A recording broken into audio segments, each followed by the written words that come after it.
Shower time. Sana all shower time. Buing, akala ko si Fit yan eh. Meron akong kaibigan kasi ibang lahi man yun. Ano ba yung pangalan niya? Basta Fit. About Fit yung ano niya. Yung mga video niya ba about sa Fit. Mga Fit lang, mga ganyan-ganyan.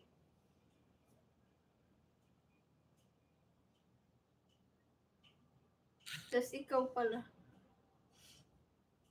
Kalimutan ko tuloy anong pangalan nun. Palagi kasi yung bumibisita sa live ko dati. Tapos mabait siya. Ah! Nalala ko na, Princess Fit. Kumusta na kaya yun?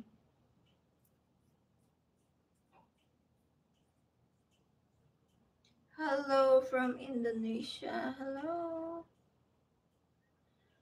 Bahala mo dihay. Ayaw nyo. Walang tao yung live ko. Go! Basta ako mag-live. Basta ako mag-live. Bahala kita.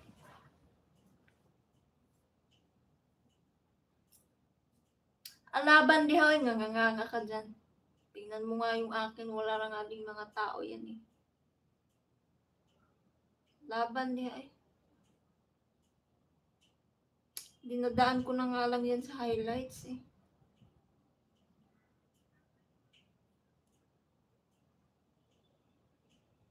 Mag-live ako basta makapag-highlights na ako ng 5 highlights. O dinadamihan ko ng highlights kasi tinan mo yung mga highlights ko. May mga views naman yung iba. May nanonood naman sa highlights kahit walang tao halos sa live. Hindi na kasi talaga yan recommend pagka ganyan. Sobrang baba ng recommendation. Kumbaga pag nagla-live tayo, hindi siya nag-notify sa mga subscribers. Ganon yan sis.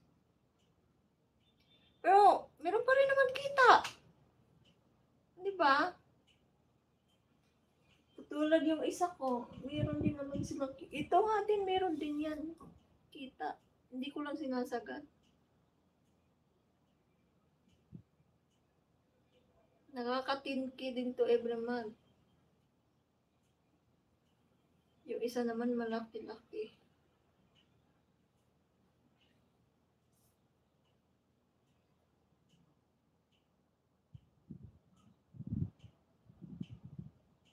Meron naman. Kaya nga nilalaban ko pa rin eh. Sayang mo eh. Ganyan kasi talaga yan. Wither lang naman eh. Malay mo, soon, next day, sa atin na naman papabor ang panahon. Di ba, Lods? Unsay kalingaw nga pirmi mami magkita